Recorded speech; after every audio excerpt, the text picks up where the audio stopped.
അയിത്തത്തിനെതിരെ ഇന്ത്യയിൽ നടന്ന ആദ്യ സമരം വൈക്കം സത്യാഗ്രഹം 1924.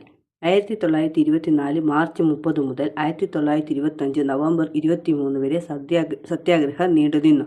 1924 വൈക്കം സത്യാഗ്രഹത്തിന് നേതൃത്വം നൽകിയത് ടി.കെ. മാധവൻ, കെ. കേളപ്പൻ, കെ.പി. കേശവമേനോൻ. അവർണർക്ക് വൈക്കം ക്ഷേത്രത്തിലേക്കുള്ള റോഡുകളിൽ പ്രവേശനം നൽകണമെന്ന ആവശ്യവുമായി തുടങ്ങിയ സമരം വൈക്കം സത്യാഗ്രഹം.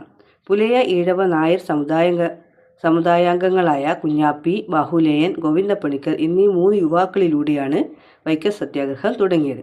വൈക്കം സത്യാഗ്രഹത്തോടനുബന്ധിച്ച് സവർണ ജാഥ നയിച്ചത് മന്നത്ത് പത്മനാഭൻ വൈക്കം മുതൽ തിരുവനന്തപുരം വരെ.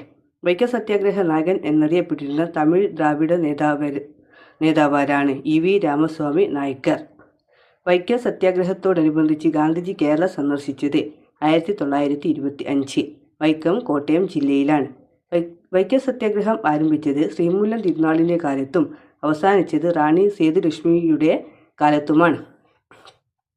ഏറ്റവും കൂടുതൽ കയർ ഫാക്ടറികളുള്ള ജില്ല ആലപ്പുഴ.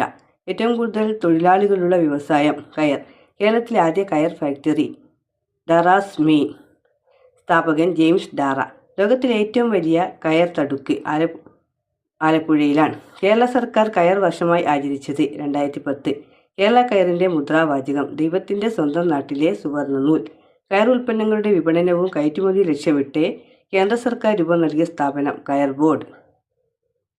കയർ വ്യവസായം പ്രധാനമായും തീരപ്രദേശത്താണ് കേന്ദ്രീകരിച്ചിരിക്കുന്നത്.